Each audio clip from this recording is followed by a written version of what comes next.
Hello and welcome to the I Love Me Lab show. My name is Gail Buck, and I'm an NLP Master Life Coach, meditation instructor, and a seeker of happiness. And each week, we're going to bring you an inspiring person or message to help you discover additional ways of self-care, self-love, and becoming a healthier, happier you. So thanks for spending time with us today, and let's let the show begin.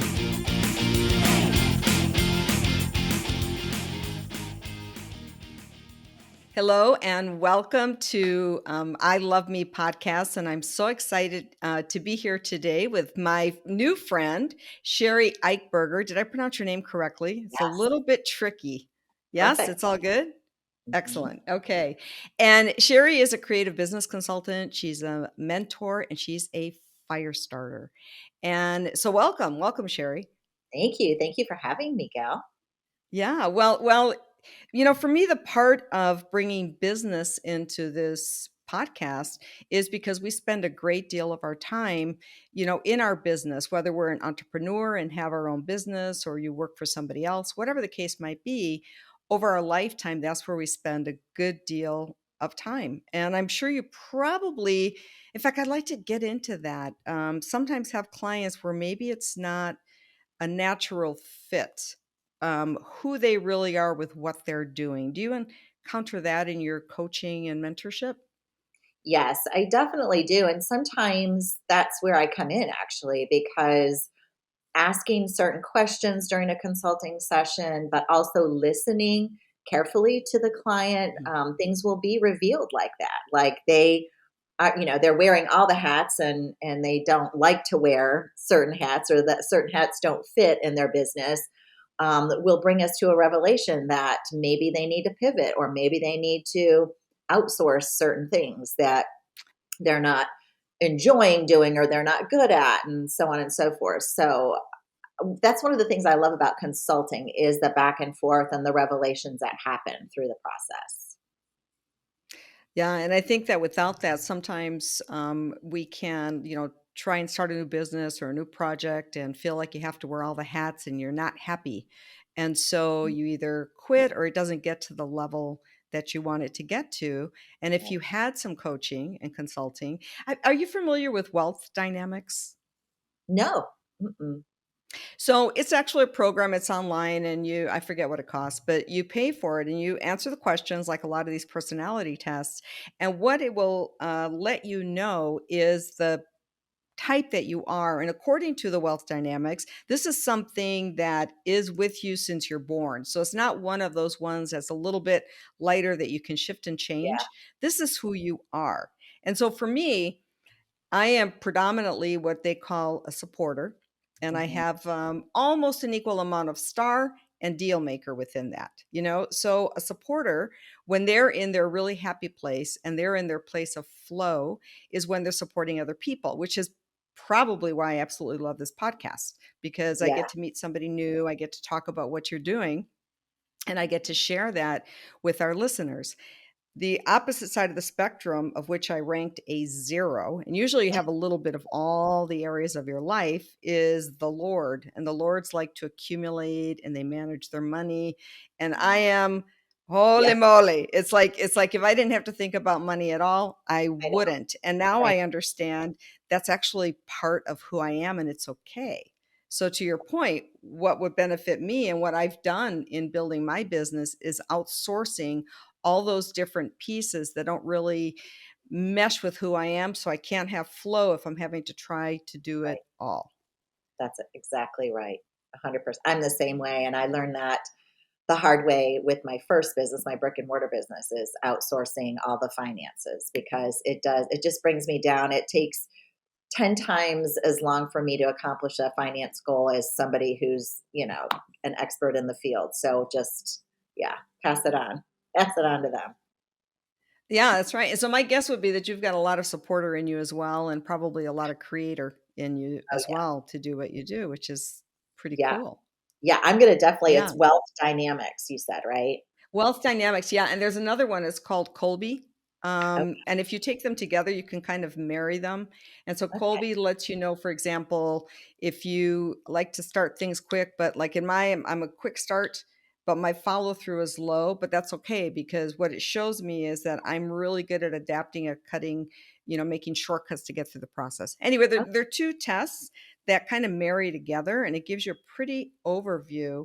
And for any listeners that are out there, it will actually help you see what you're doing when you're in flow. If you're happy, it makes sense. If you're not, and for someone like you and your clients actually taking that test might even expedite the process Yes. in coaching them, understanding, okay, I'm not going to have Gail do this because it's not part of her flow. Let's find some outsourced Love it. area I'm to do that definitely in. gonna do it. Yeah, thanks for sharing. Sure. So tell me about your I see you have a JOLT session. Can you talk to me about the JOLT session? Yes. So before I was consulting, which I've been doing, it'll be 8 years in July, I owned a brick and mortar startup that I created. It was a sustainable, eco friendly boutique. And I, I learned a lot during those 4 years of running the boutique. And, I wore all the hats and until I realized I couldn't and then outsource some things. But basically, what I learned too is that you need marketing, you need advertising, you need all these things to run a business properly and make it a success. And you don't always have the budget for those things. And so luckily I'm creative, so I could do some guerrilla marketing. I could do some, boots on the ground, creative partnering and things like that that would bring my business awareness. But I didn't always have the budget, 3,000 to 5,000 a month to hire a marketing firm. And so once I closed that business and started consulting, I thought, what can I do for small to medium sized businesses that don't have a marketing budget, that just need a little something? And so I came up with the JOLT session, which is a 2 hour intensive one on one marketing session for $175. I feel like every business owner should have $175, right? Yeah. If not, there might be a problem. So I've had great success. I've done well over 100 of them. And I've had clients say they felt a jolt after the session. So it's appropriately named because it's meant to not solve world hunger or the world's problems, but to move the needle in their business and ever so slightly into the direction they want to go. And sometimes that's all they need is that jolt, right? That's kind of where the Firestart thing came from. Cause like sometimes you just need like a spark to start a fire kind of thing. And so I kind of give businesses those sparks to kind of start the fire, hence the fire starter. But it's No, very worthwhile. It's very cost effective.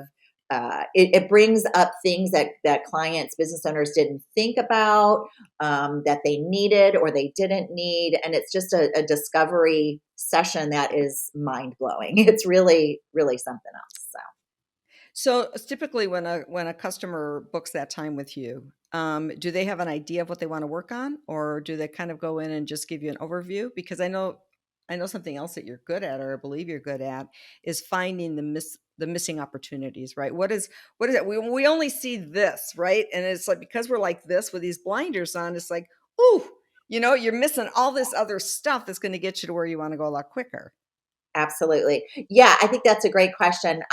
Over the years, just like anything, I think in business, things need to be fluid. And I've kind of tweaked my Jolt session a little bit based on client needs, what I've seen, successes. And over the years, I've developed like a brief questionnaire that I send to the clients. It's not included in the fee, the 2 hour fee, and it gives me a really good idea of where they are and what we need to address during the session. I used to just go in and have like a step by step, and now I do try to get some questions answered before, so I have a little bit of an idea, where their needs are, and they definitely Oh, come to that's a the great table with idea. with some questions and things like that. And like you said, a lot of times business owners have got their head down, they're just going, and they don't realize there's something new that could help them over there, or that they're spending too much time on this when they should be spending time on this. So it's really good to get a neutral person in their business, even if it's for a quick peek,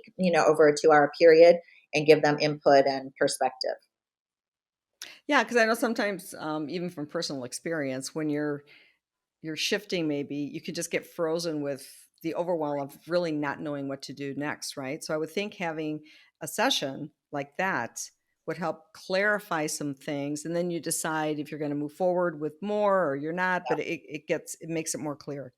Yes, you're So absolutely right.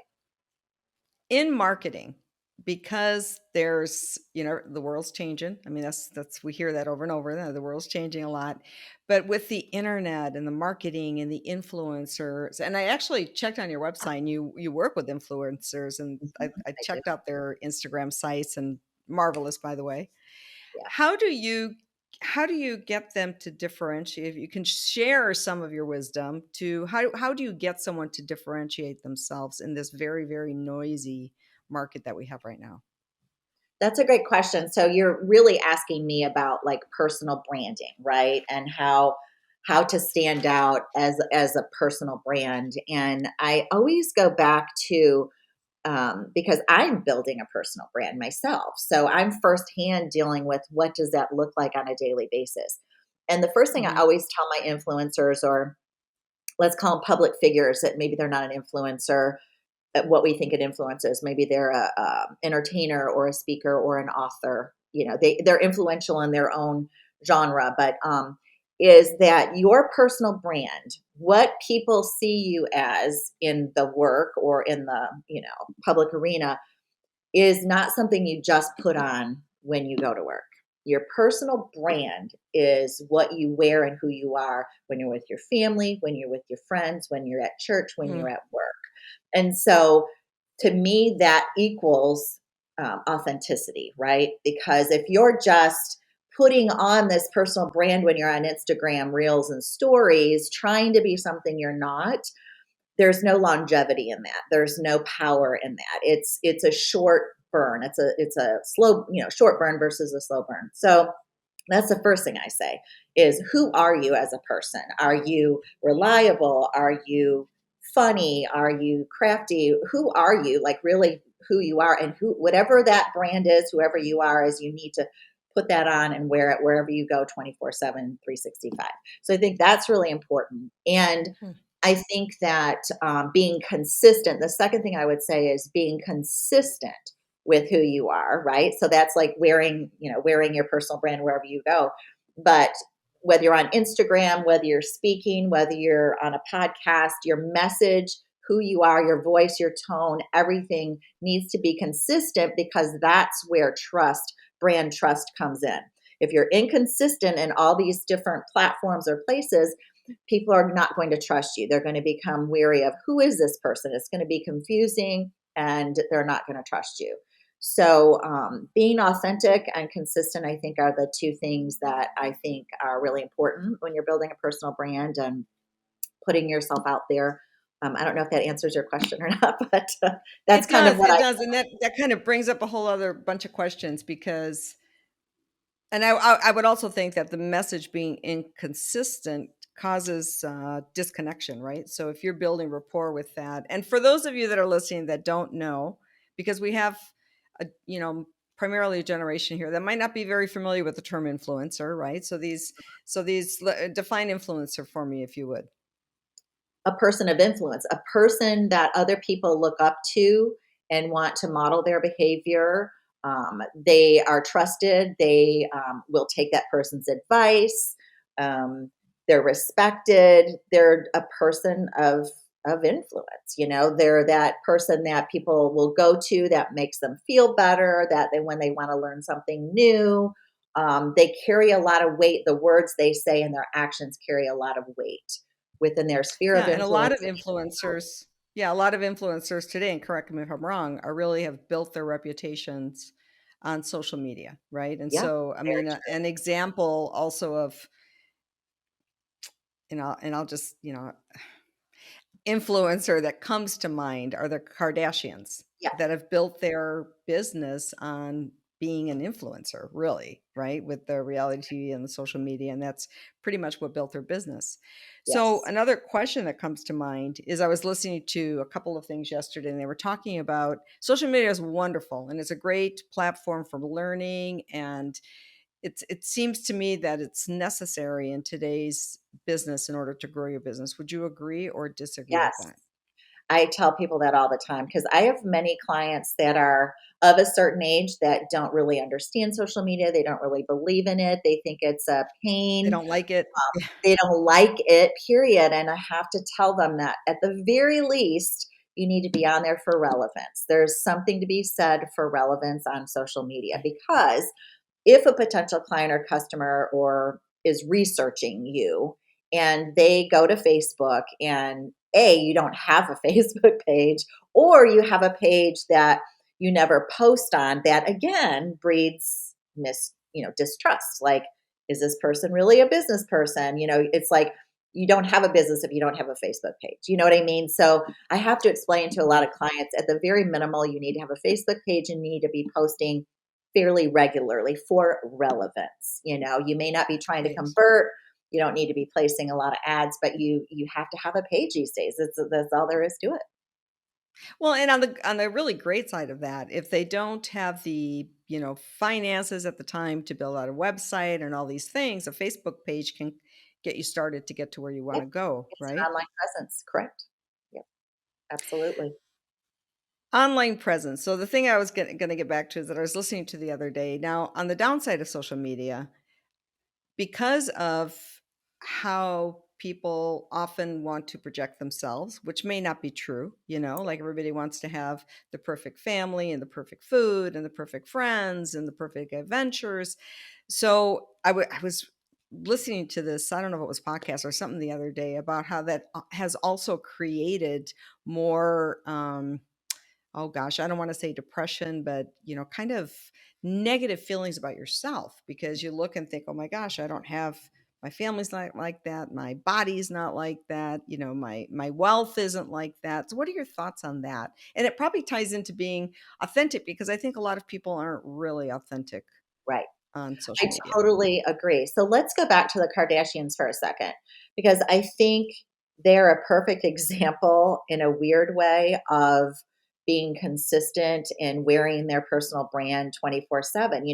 When you see the parties they throw for their kids, you're not shocked because that's their brand. Like they're over the Yeah. top and they want to show everything. And so at least give them that. They're very consistent, whether they're throwing a party for their kid, which should be an intimate thing that they're showing the world, or they're on the red carpet. For the people that are only showing their best, it's damaging, I believe. I know a young lady personally who's trying to start a family, and she's had to get off of social media because seemingly other people her age are having babies and acting like it's a breeze, and we don't know the struggles they're having because all we see is these great pregnancy photos. And you That's right. even hear of celebrities that do cleanses, that do social media cleanses, because it's just too much. They can't do it. So I think with everything, just like anything else, moderation when it comes to social media, and just having a good foundational home life and people in your life that are real and you can tap into. But it can be tough. It's got to be a balance. Like you can't spend Yeah. hours on social media and not feel horrible, you know because there's a lot of fakery out there for sure. you know so Yeah. I I agree with like you. that word fakery. I like Yeah, that. Yes. yeah, Yeah, yeah, it's true. I mean, I've had to totally pull away and actually I've canceled my accounts before just because of absolutely. difficult times that I was going through in my own life. And then you see everybody's perfect life Yes, and inside that's not really true, but it's right. still, I don't know, it can just affect you in a certain way.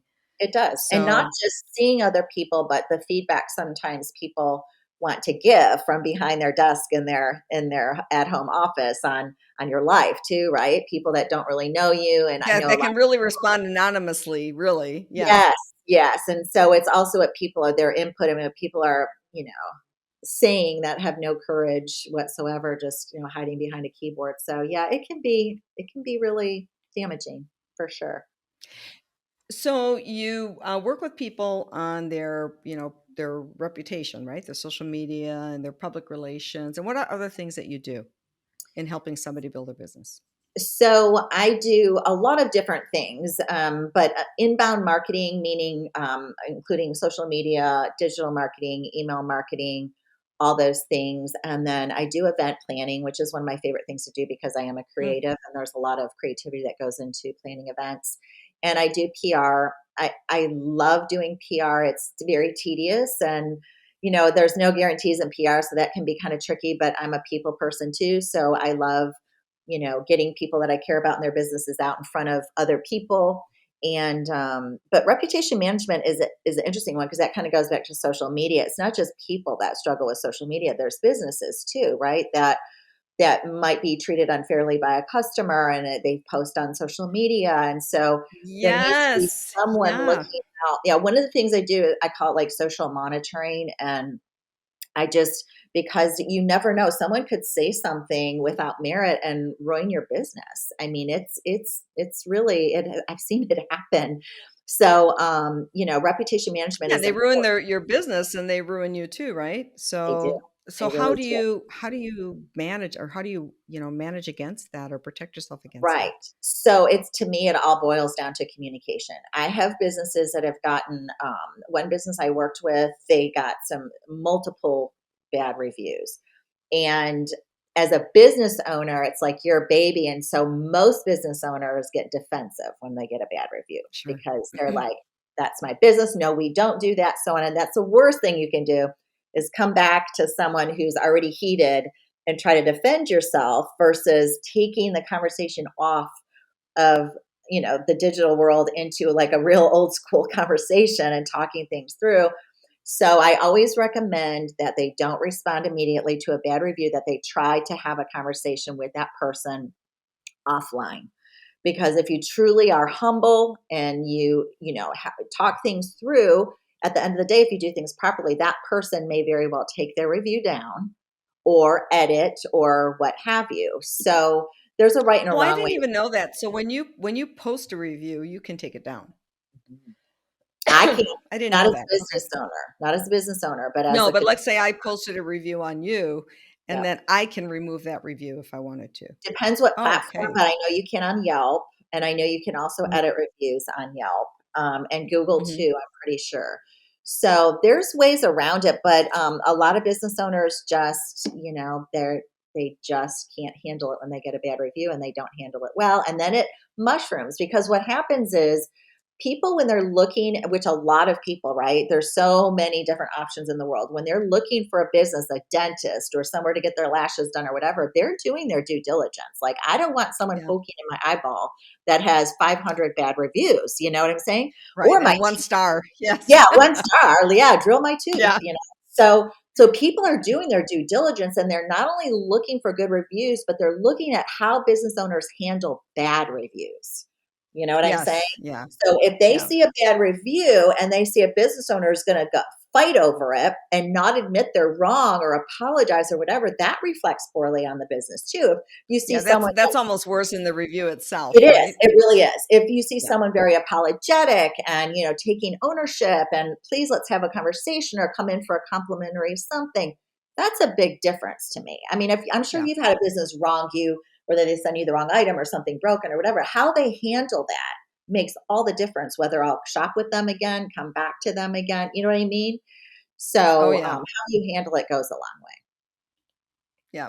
Oh my goodness. Yeah. I mean, I've come across business owners that will say, "Well, just don't come back into our store again," or something like that. And it's like, oh my gosh, do you know how many Wow. people will never go to your store to start with Never. now after that? And hello, word of mouth. Now I'm going to tell Susie, Joni, and That's right. Becky, my closest friends, what happened at that store, and they're not going there either. So, Right. you know, So, what do you love most about your work?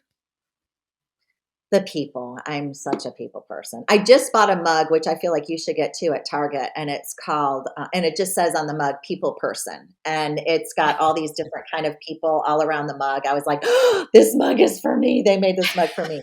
Um, I love people and I love being able to create and be creative. That's an outlet that I absolutely have to have. It's like air to me. I have to, exert my creative juices. And so I get up every day excited to work. And I have such a diverse roster of clients, and that keeps things interesting. It's never the same every day because I do get bored easy. So I think just people, meeting new people like you, And then also being able to be creative and help people. That's also up there too. I really love helping people. So Yeah, it feels good when you help somebody else feel good, right? And to be absolutely. happier and to be better. Yeah, me too. Me Yep. too. And I saw something else in that you are a good connector. Mhm. I don't remember where I saw that on your website, but as far as when you're working with your clients, maybe introducing them to other partnerships or Yes. You would think that everyone is naturally wanting to connect people because we all, most people know people. But you'd be surprised. Not everybody is willing to share, yeah. people that they know. And so they might want to keep that relationship for themselves. But I'm always about that's kind of why I joined. I'm on the advisory board for Lemonade Day. It's a national program that teaches entrepreneurship to young children through the lemonade stand business model. I've been involved with them for Oh, how years. But adorable. yes, I just got on the advisory board. Just yesterday, they were like, "We need a venue for the build a stand for the some contest they were having," and I just went through the Rolodex in my mind. For the young people don't know what that is, but I know you do. So I went through this Rolodex in my mind. Oh, I know this great warehouse down in the East End, and somebody I haven't talked to in years. Those friendships that just it can be 10 years and you still catch up. And so I reached Yeah. out to this person, and she's like, come on out." So just yesterday, I was there connecting someone from Lemonade Day to this warehouse and made this connection, and that really pumps me up too, being able to connect people. And I'm always thinking, who do I know? These are the supplements I take. This is the place I go to. This is, whether it's my personal life or in business, I love connecting people. I think we Yeah, should and all what do you're that. saying is totally true. It's totally true when you and I do know a lot of people that it's like, oh, or you want them to introduce you to somebody, but they hold it tight, or they hold maybe they've taken a good program or something and they hold it tight. It's kind of Yep. funny to me because I'm like you. Yeah. It's like by connecting and sharing, actually, our world gets bigger and stronger and more Yes. amazing, right? And people Yes. like to be connected. If somebody doesn't want to do something with you for whatever Yes. reason, they just won't. But They maybe they won't. do. Maybe doing something with you, like what we're doing today, opens up other people, right? For you or Yes. for me or for any of our listeners, who knows? Yes. Who knows? It just makes the world a 100%. more interesting place. I believe it, girl. And I remember being very young, and my mom, I might have already told you this before, but I remember being young and my mom illustrating for me physically about giving and receiving. And she was like, "Sherry, when your arms are out to give, they're also open to receive. They're already out there. You're already open, you're giving and you're receiving, versus if you're closed off, right, and you're not giving, then you're also not open to receive." So I always think about that. And just, I guess the law of reciprocity and all those things. So yeah, I never hesitate to connect people. I love doing that. Well, I am actually going to quote you on that because that was so beautiful. When your arms are out to give, they're also open to receive. Right. And I'm going to write the quote as Sherry Eichberger's mom. Oh, I love that. Well, think about visually. If you're closed off, you can't receive either, right? If you're not That's giving, you're right. not open to That's right. receive. It was such a powerful illustration that is still with me. Yeah. Yeah. Yep. No, I love that. Mhm. So, what else? Do you have any stories? Do you have any stories that you could share? Oh As my far gosh. as like when you see, maybe a client you've had or in your own life when somebody's really working in their true self-expression. I think that you just are able to resonate and grow to such a higher level, in such a happier, broader space when you're working in something that's true to you. Yes. Oh my gosh. Let me think. Um, Gosh, so many. Now it's been 8 years. So many examples like that. Well, of course, also in personal. Oh my gosh. See, and I'm totally putting you on the spot with this one. Yeah, I'm So trying even to with think. yourself. Yeah. So reframe that. Say it to me again. Let me marinate really just for a second. So stories about Okay, so for me personally, Yeah. I had a very successful real estate company. I really loved it at that time. And just it became more of a housing initiative. It was during the foreclosure market, and so I met a lot of great people. I was a big connector, introducing a lot of people, and I was fortunate enough to work with Freddie Mac and Fannie Mae and the banks and all that kind of stuff. So we were able to create really wonderful things at that time. It had purpose for me, but the purpose was a little bit different because while I was working in the housing space of that, I was always creating different forums and panels and speaking and going into the halls of Congress trying to change some of the rules. And so for me, that had purpose. For some of my cohorts, doing the same thing, selling the foreclosures and things like that, it really was more about, you know, selling 10 more homes or 100 more homes and making money. And Right. yes, I enjoyed making money, but that wasn't what was driving me, right? And so as Right. that market started changing, so did the love for that market for me.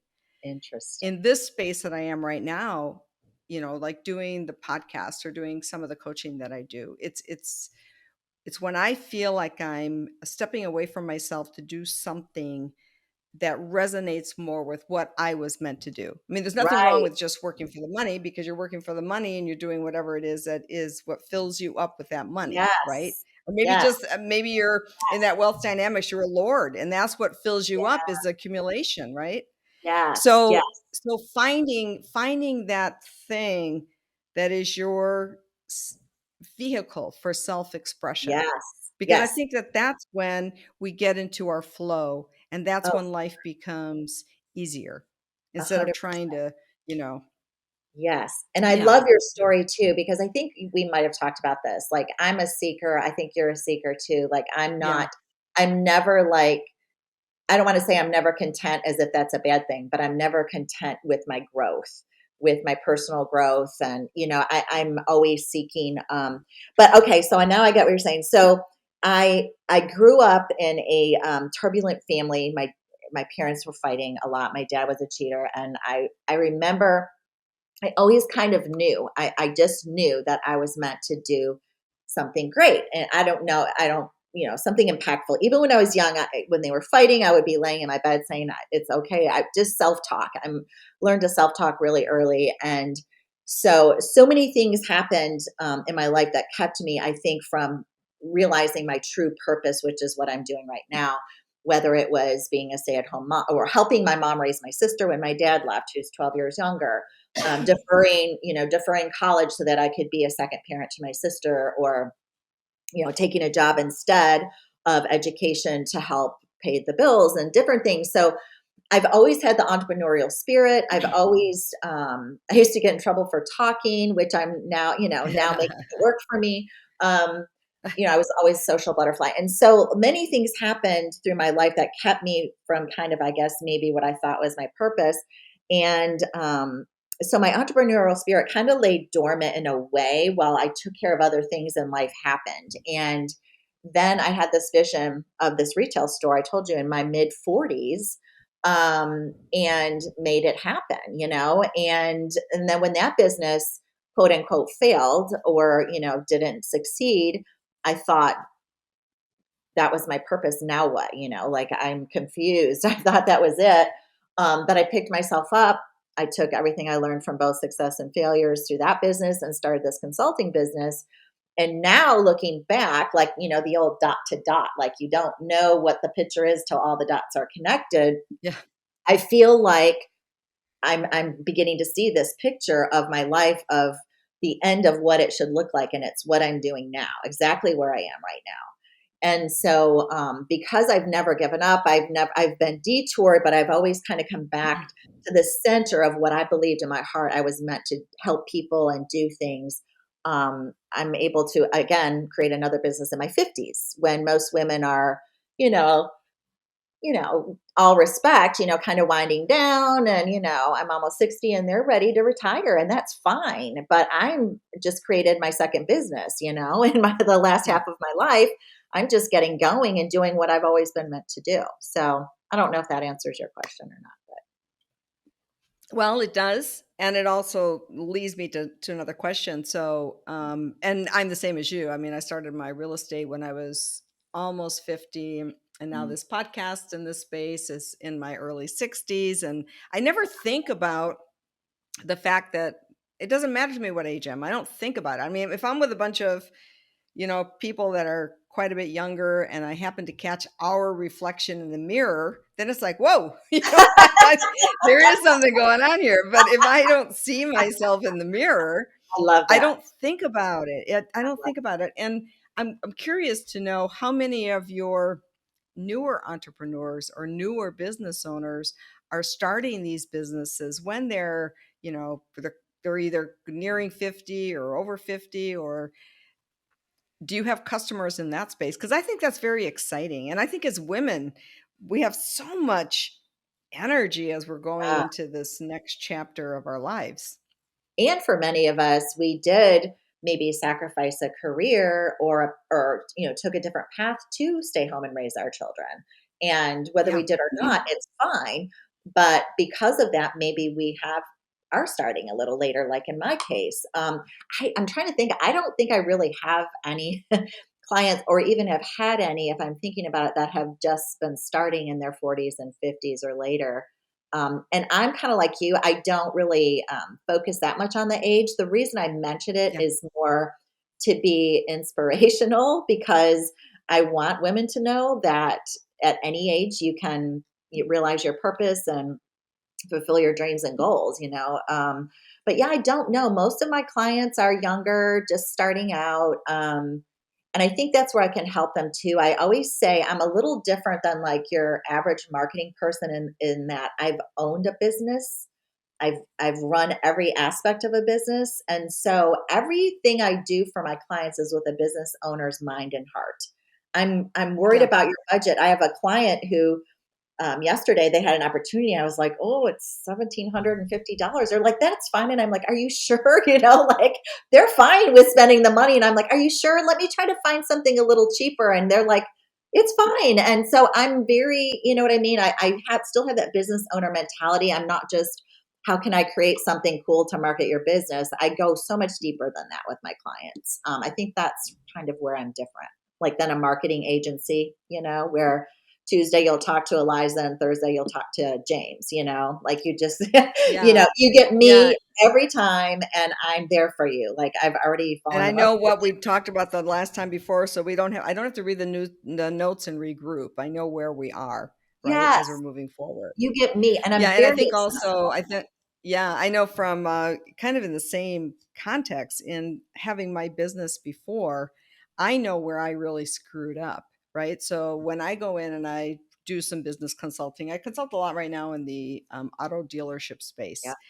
And for me, it's all about that CRM and keeping it pristine and working the CRM. And, so many of these sales guys, for example, hate that part of it. They just want to go out and they want to grab the Yeah. people on the lots and blah, blah, blah. And it's like the CRM is your gold. And I know this because I screwed up royally with mine. And I'm going to tell you my story. And then I tell them my story and they're like, and I tell them, I said, you know what, if I would have just managed my CRM the way it should be managed, I probably would not be standing before you today. I would be doing something else, Interesting. like be with my laptop on an island somewhere, Yeah. So it's like all these things that we learned from having done them incorrectly rather than the Yes. things that we did really great, which were natural for us. Don't you think those are where the biggest lessons happen? I mean, that's precisely why Yes. you should be consulting because you have an advantage. You've been through it, you've made your mistakes, you know what needs to be I know done. what And it costs me, right? And I oh, can go and I yes, can identify. I see this, kind of like you looking for the opportunities. I see this hole that you have you're missing the opportunity here, and over time it's going to be this yeah, big tangled mess, if you yes, don't fix it right now and start nurturing it and getting, additional sales from nurturing this in the right absolutely. way. Absolutely. It's just like in life, that's another thing I learned from my mom and my grandma is, pay attention to the people that have gone before you, whether it's your elders in the family, like don't think you have it all figured out because then you're sure to fail. Just pay attention, listen to people who have, walked before you and unfortunately some of the younger generation doesn't do that. They think they have it all figured out and They don't really want to hear what we have to say. But I think they'd be wise to But listen. on their defense, we were probably the same way at that time. Maybe I know so. when I was 16, I thought I had it all figured out. I Well, remember at telling an aunt 16 one for time. sure. Oh, yeah, yeah, yeah. It's like I knew what I was doing. I go, "Didn't you when you were 16?" And she said, "No." But I just thought I was so much more advanced than she was, you know? That was the Right. case. That's hilarious. So, yeah, no. So if you were going to leave, some words of support or wisdom for maybe so in my coaching practice I work a lot with women to helping them to kind of reclaim their identity, right? Yeah, So women that are well, like us. I mean, when we were younger, where you raise your kids and this is your life, you're doing this role in your life, and now it changes. So yeah, is there something else that you want to do? And there's that kind of like that buffer spot or the gap from what you did, and maybe not even being clear about what you want to do because it's been so long since you even thought in that. You thought about you. You didn't yeah, think about you because you're thinking sure, about everybody else all the time, for right? sure. So Yes. what would be something that you could say I that would would say, stay open, and also I'm a person besides being a seeker, and not everybody is that way, but just staying lucid and aware of your surroundings, opportunities, signs, if you want to say, I feel like so many of us, especially women, multitasking queens, like always just getting through the day, taking care of everybody and everything. I think that we're missing opportunities and signs, opportunities to connect, to learn, to grow, to partner for new opportunities, whether it's business Mhm. or for personal growth. And I would just say, just stop, slow down, be open to new opportunities. Whatever age you are. I mean, there's so much we could be doing and out there for good, for ourselves, for others. And I just feel like I see so many women just getting through the day. Like that's the goal. I just need to get through the day. And I wish that we would all slow down. I've learned this over time, just slow down, breathe, be lucid and aware, and stay open, you know? Yeah, find those things that make your heart sing and see Yeah, what you can do to 100%. further to live in that space.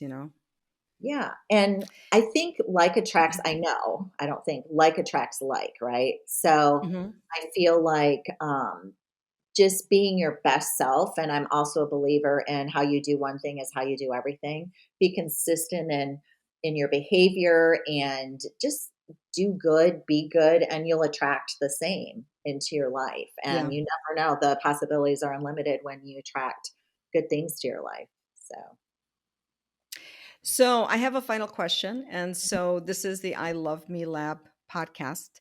And so if you, and maybe you just did, if you were going to share a way that you practice self love or mhm. that you would kind of offer to others to practice self love, what would that be? Gosh, and that changes, I'm sure you'll agree. The way I practice self love has changed over the decades for me.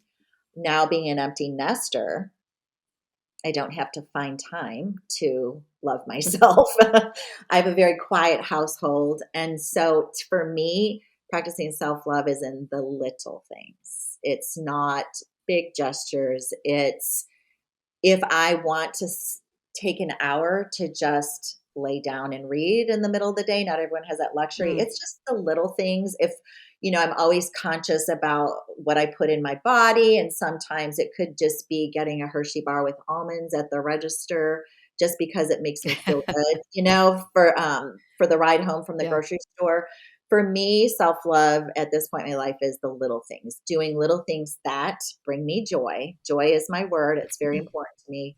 And make me the best version of myself for other people in my life, like my husband and my children. Because when you love yourself, I think you're easier for people to love and be around. So, yeah, I think it's the Yeah. little things, if that makes sense. Yeah. And you're absolutely right. The more that we can actually appreciate and love ourselves, we're able to love others bigger and Yeah, better, is my belief as right. well. Absolutely. So I just thank you for being here with me. Just I honor everything that you're doing. I love the way that I love the fire starter that you not the fire starter,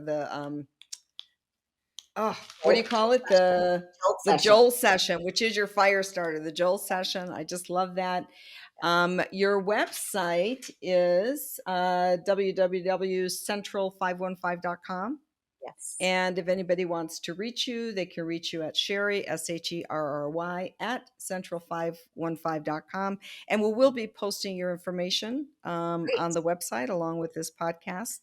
Awesome. And I just want to thank you so much. And I'm hoping that you and I get to collaborate in the near future. Yes. I think that we could have a lot of fun in that I space. would love that. And I am very much so going to consider whenever I meet people that need your kind of consulting or for your podcast. I do believe in especially women helping each other, and I think it bears mentioning that you and I met on LinkedIn because I think Yeah.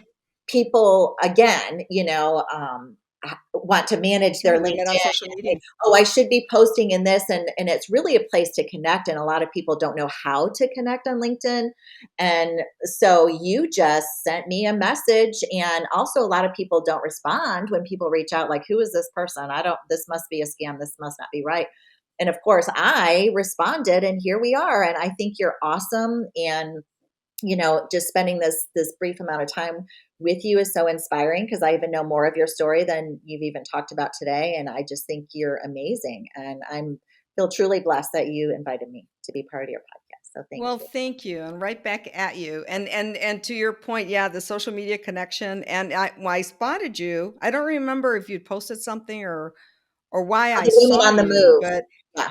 oh, Women on the Move. That's right. And so I checked you out because of Women on the Move, and I liked your image and all the thing we talked about the image that you're putting out there. It looked really Yeah. interesting to me, and so I reached out to you. And so we had a conversation, and that's the thing. And that's why social media is so important, right? Because you're making these connections. And right now we did the podcast together, but you never know Never where know. our relationship goes, or a contact that I have that I may introduce to Sherry or vice Yep. versa. You Yep. just never know. So here's to keeping our hearts open, and like your mom Yeah. would say, keep your arms out to give, and also so that you might receive. Receive. Amen. Thank you, Sherry. Thanks, Thank Gail. you. Take care.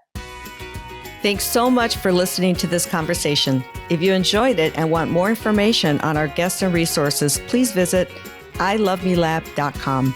And please, if you enjoyed this episode, remember to subscribe and share with a friend. Hey, there's more great episodes to come. So until next time.